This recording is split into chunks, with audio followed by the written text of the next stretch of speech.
বিসমিল্লাহির রহমানির রহিম। সম্মানিত দর্শক ও শ্রোতাবৃন্দ, আপনাদের সামনে নতুন একটা বিষয় আলোচনা করার জন্য হাজির হলাম। এখন যে বিষয়টি নিয়ে আপনাদের সামনে আলোচনা করব সেটির শিরোনাম হচ্ছে অর্ধমৃত ঢাকা মহানগরী বাঁচানোর উপায়। আপনারা জানেন যে এই ঢাকা মহানগর নিয়ে পত্রপত্রিকায় গণমাধ্যমে প্রায় শিরোনাম হয় কী কী বিষয়ে, যে ঢাকা শহরে যানজট, কখনো কখনো যখন ঢাকা শহরের কোনো একটা রাস্তা বন্ধ হয়ে যায়, কোনো একটা জায়গায় জনসভা হয়, অথবা কোনো রাস্তায় কোনো একটা মারামারি তৈরি হলে তখন সারা ঢাকা শহর অচল হয়ে পড়ে। তাহলে এই যানজট ঢাকা শহরের একটি বড় সমস্যা। আমি পরে আলোচনা করব যে এই সমস্যাগুলো কীভাবে আমরা সমাধান করতে পারি। জনজট, এই ঢাকা শহর যে কত কোটি লোক বসবাস করে এর সঠিক পরিসংখ্যান নেই। কেউ বলে 2 কোটি, কেউ বলে 2.5 কোটি, কেউ বলে 3 কোটি। ঢাকা শহরে মিনিমাম আমার মনে হয় 2.5 কোটি থেকে 3 কোটি লোক বসবাস করে। ঢাকা শহরে নিরাপত্তাজনিত একটা সমস্যা আছে। ঢাকা শহরের স্বাস্থ্য ঝুঁকি, যে লোক সংখ্যা যেহেতু বেশি, সুতরাং এখানে স্বাস্থ্য ঝুঁকির একটা ব্যাপার আছে। ঢাকা শহরের পরিবেশ, বায়ু দূষণের এটা একটা বড় সমস্যা আছে। গৃহহীন মানুষ, এ ঢাকা শহরে কয়েক লক্ষ লোক তারা রাস্তাঘাটে শুয়ে থাকে, তারা বাস স্ট্যান্ডে, রেল স্টেশনে, তারপরে বিভিন্ন জায়গায় তারা আশ্রয় গ্রহণ করে থাকে, যার ফলে সেখানে পরিবেশ নষ্ট হয়। কয়েকশো বস্তি আছে ঢাকা শহরে। এখানকার পানি ব্যবস্থাপনা সঠিকভাবে বাস্তবায়িত হয় না। এগুলো মূল সমস্যাগুলো আমি বললাম।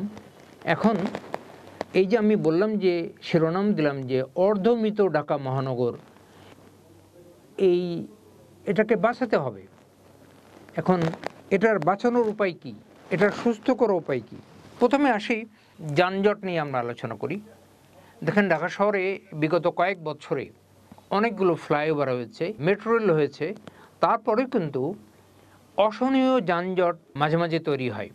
এখন এই যানজটকে আমরা যদি এর থেকে পরিত্রাণ পেতে চাই, তাহলে পারে এই মেট্রো রেলটাকে ঢাকা শহরের সব জায়গায় ছড়িয়ে দিতে হবে। আর একটা সমস্যা হচ্ছে যে ঢাকা শহরের রাস্তাকে বড় করা যাচ্ছে না। তাহলে কি বড় করা যেতে পারে, বা কি এই সমস্যার সমাধান কীভাবে করা যেতে পারে? মেট্রো রেল এখন শুধু ধরেন উত্তরা থেকে মতিঝিল পর্যন্ত বা কমলাপুর পর্যন্ত এখানে চলাফেরা করছে। এরকম 3-4টি মেট্রো রেল যখন ঢাকা শহরের ভিতরে এখানে চলাফেরা করবে, তখন অসংখ্য লোক, এখন ধরেন মেট্রো রেল দিয়ে প্রতিদিন কয়েক লক্ষ লোক আসা যাওয়া করে। এখন মেট্রো রেল যখন জালের মতো বিস্তার করবে ঢাকা শহরের ভিতরে, তখন যানজট কিন্তু কমে যাবে। আর একটা হচ্ছে যে 3 কোটি লোক, 2.5 কোটি লোক বসবাস করে এই ঢাকা শহরে, এতটুকু জায়গার ভিতরে এত সংখ্যক লোক বসবাস করে, এটা শুধুমাত্র যানজটই তৈরি করে না, এটা স্বাস্থ্য ঝুঁকি তৈরি করে, এটাকে পরিবেশ বিপর্যয় করে। তার মানুষজনকে, এত মানুষজনকে আমি কোথায় সরাবেন? ঢাকা শহরে গ্রামের লোকজন, সেখানে কর্মসংস্থানের ব্যবস্থা নেই, উপজেলাতে কর্মসংস্থানের ব্যবস্থা নেই। ঢাকা শহরে মানুষ ছুটে এসে দরিদ্র লোকজন, সাধারণ লোকজন কোথায় বসবাস করে? সব বস্তি যেয়ে বসবাস করে।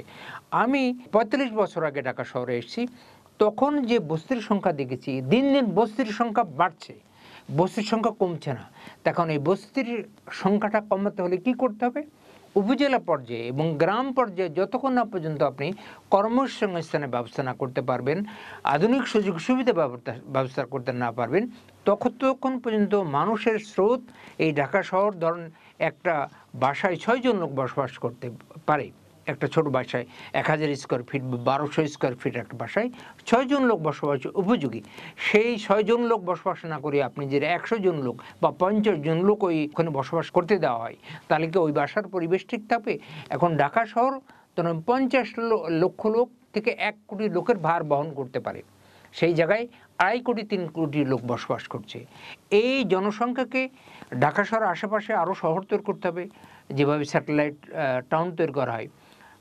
তার সঙ্গে সঙ্গে গ্রাম পর্যায়ে যে স্রোতের মতো মানুষ প্রতিদিন ঢাকা শহরে চলে আসে, এই প্রবণতাটা যদি আমরা কমিয়ে আনতে পারি, তাহলে এই যানজট এবং জনজট কিছুটা কমিয়ে আনা সম্ভব হবে। ঢাকা শহরের নিরাপত্তা একটা বড় সমস্যা। রাতের কথা বাদ দিন, আপনি দিনের বেলায় অনেক গলিতে, অনেক জায়গায় চলাফেরা করা যায় না। দিনের বেলায় ছিনতাই হয়, ডাকাতি হয়, তারপরে নারীদের নিরাপত্তা নাই, তাহলে তো প্রতিটা মানুষ 24 ঘন্টা ঘরের ভিতরে বসে থাকতে পারেন। তার প্রয়োজনীয় ওষুধ কেনার জন্য, তার কোনো বাসায় কেউ অসুস্থ হলে রাত্রে সাংবাদিকদের চলাফেরা করতে হয়, পুলিশকে চলাফেরা করতে হয়, সাধারণ মানুষকে বিভিন্ন কাজে, জরুরি কাজে তাকে রাত্রে বের হতে হয়, নারীদেরকে বের হতে হয়। এবং তার যদি এই ঢাকা শহরে যদি নিরাপত্তা না থাকে, সাম্প্রতিককালে নিরাপত্তা আরও বিঘ্নিত, নিরাপত্তার জনিত সমস্যা আরও বেশি তৈরি হয়েছে।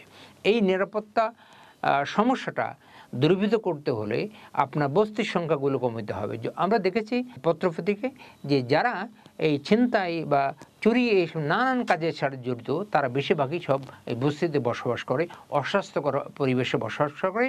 তারা ওইখানে যে তারা খারাপ পরিবেশে মিশে ছিনতাই ডাকাতির মতো নানান ধরনের অসামাজিক কার্যকলাপে জড়িয়ে পড়ে। সুতরাং এই বস্তিগুলো ধরেন এই গত 54 বছর বাংলাদেশে বয়স হলো, এই বস্তি কমানোর জন্য উচ্ছেদ করলে সেই মানুষগুলো যাবে কোথায়?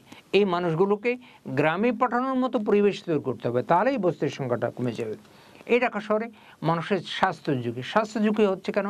এই ঢাকা শহরের মারাত্মকভাবে বায়ু দূষণ। এখন বায়ু সেবন না ছাড়া, বায়ু আপনি গ্রহণ না ছাড়া আপনি তো বাঁচতে পারবেন না। সুতরাং আপনি যত ধুলাবালি বা বায়ুর মান, ঢাকা শহরের পৃথিবীর ভিতরে সব থেকে বায়ু দূষণের শহর এই ঢাকা শহর। সুতরাং ধুলাবালির প্রবণতা যেখানে বাড়বে সেখানে অ্যাজমা, কাশি, ফুসফুসের রোগ, নানান ধরনের, বিশেষ করে শিশু এবং বৃদ্ধ লোকদের স্বাস্থ্য ঝুঁকি সেখানে বেড়ে যাবে। সুতরাং এই ধুলার হাত থেকে বাঁচতে হলে, এই বায়ু দূষণের হাত থেকে বাঁচতে হলে এই ঢাকা শহরে অনেক পুকুর ছিল, অনেক খাল ছিল, অনেক গাছপালা ছিল, সে গাছপালাগুলো অবাধে কেটে ফেলে আমরা সেখানে রাজুকের মতো একটা প্রতিষ্ঠান, এই প্রতিষ্ঠান অকার্যকর একটা প্রতিষ্ঠান, এই গাছপালাগুলো সব কেটে ফেলে এখানে অপরিকল্পিতভাবে এসে এখানে শহর তৈরি করা হয়েছে, বাড়িঘর তৈরি করা হয়েছে। এখন আপনি ঢাকা শহরে খালি জায়গায় নাই, আপনি গাছ লাগাবেন কোথায়? একটা সমস্যা। তাহলে যে শহরে গাছপালার সংখ্যাটা কম, পার্কের সংখ্যা কম, সেই শহরে বায়ু দূষণ হবে, সেই শহরে স্বাস্থ্য ঝুঁকি বাড়বে, এটা তো স্বাভাবিক। সুতরাং যতটা আমরা ঢাকা শহরকে ক্ষতি করে ফেলেছি, যে সব খাল, বিল, নদী, নালা, তারপরে পুকুর সবগুলোকে আমরা মাটি দিয়ে ভর্তি করে, বালি দিয়ে ভর্তি করে আমরা সেখানে আবাসনের ব্যবস্থা করেছি। যতটুকু আমরা ক্ষতি করেছি, আর যেন পরিকল্পনাবিহীন কোনো শহর বা পরিকল্পনাবিহীন কোনো ঘর বাড়ি না উঠতে পারে, সেই ব্যবস্থা রাজুককে এবং সংশ্লিষ্ট মন্ত্রণালয়, সংশ্লিষ্ট লোকজনকে করতে হবে। তারপর একটা বিষয় আছে যে পানি ব্যবস্থা। এই ঢাকা শহরের বর্ষাকালে একটা সমস্যা, আর একটা শীতকালে এবং যখন প্রচুর গরম পড়ে সেই সময় এক সমস্যা। বর্ষাকালে কী সমস্যা হয়? যে পরিমাণ খোলা জায়গা থাকার, পানি তো বর্ষাকালে পানি তো খোলা জায়গা দিয়ে পানি নিঃসৃত হয়ে মাটির নিচে চলে যাবে, কিন্তু খোলা জায়গায় থাকে না। তারপরে বাসাগুলো সব একটার সাথে আরেকটা লাগানো, ওই পানিগুলো মাটিতে নিঃসৃত হতে পারে না, যার ফলে হয় কি পানিগুলো সব চলে আসে আপনার এই রাস্তায়। রাস্তায় যে পানিগুলো জমে থাকে কেন? ওই যে নালার মুখগুলো নানান ধরনের আপনার পলিথিন এবং নানান ধরনের আবর্জনায় ওইগুলো সব বন্ধ হয়ে থাকে, যার ফলে পানি নিষ্কাশিত হতে পারে না। আর যেসব নালাগুলো বা খালগুলো এখানে পরিষ্কার পরিচ্ছন্ন থাকা দরকার, সেই খালগুলো নিজেরাও আপনারা দেখতে পারেন যে খালগুলো অপরিষ্কার থাকে, যার ফলে পানি নিষ্কাশিত হতে পারে না, পানিগুলো সব রাস্তায় চলে আসে। তখন এই রাস্তায় মারাত্মকভাবে আপনার পানি জমে যায়, এর ফলে গাড়ি ঘোড়া চলতে পারে না। এটা একটা বর্ষাকালের সমস্যা। আর শীতকালে এবং গরমকালে কি সমস্যা হয়? পানির স্তর অনেক নিচে নেমে গেছে ঢাকা শহরে, নিচের পানি বেশি ব্যবহার করছি আমরা, ডিপ টিউবওয়েল দিয়ে আমরা পানি উত্তোলন করছি। এখন বেশি যদি আমরা নিচের পানি উত্তোলন আমরা করি, আমরা যদি উপরের পানি বর্ষার সময় যে পানিটা আসে সেই পানিটা যদি আমরা প্রাকৃতিকভাবে বৈজ্ঞানিক পদ্ধতি আমরা যদি জমা করতে না পারি, তাহলে আমরা দিন দিন ঢাকা শহর ভূমিকম্পতে একটা সমস্যা আছে। আর একটা বড় সমস্যা হচ্ছে যে এই মাটি ধসে যাওয়া, পানির স্তর যখন নিচে নেমে যাবে তখন অটোমেটিক্যালি ভূমিধস হওয়ার সম্ভাবনা বেশি আছে। তো আমি অনেকগুলো জিনিস বললাম।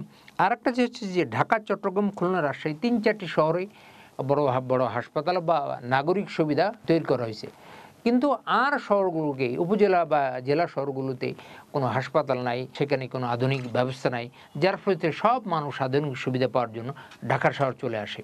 তো এই যে আমি কতগুলো জিনিস বললাম, এই জিনিসগুলো কিন্তু যারা পরিকল্পনাবিদ, যারা ইঞ্জিনিয়ার, এসব বিষয়ে যারা বিশেষজ্ঞ তারা বলবে। কিন্তু আমরা তো ভুক্তভোগী, আমরা যদি ভুক্তভোগী ঢাকা শহরের, যার কারণে এই জিনিসগুলোকে আমাদের প্রতিনিয়ত ফেস করতে হয়, যার ফলে এইসব জিনিসগুলো নিয়ে আমাদের পড়াশোনা করতে হয়।